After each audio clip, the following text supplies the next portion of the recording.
Hành trình về quê đón Tết.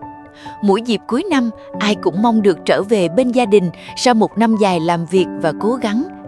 Với mong muốn lan tỏa sự sẻ chia trong mùa Tết đoàn viên, chương trình Chuyến xe về quê đã được thực hiện dành cho những hoàn cảnh còn nhiều khó khăn.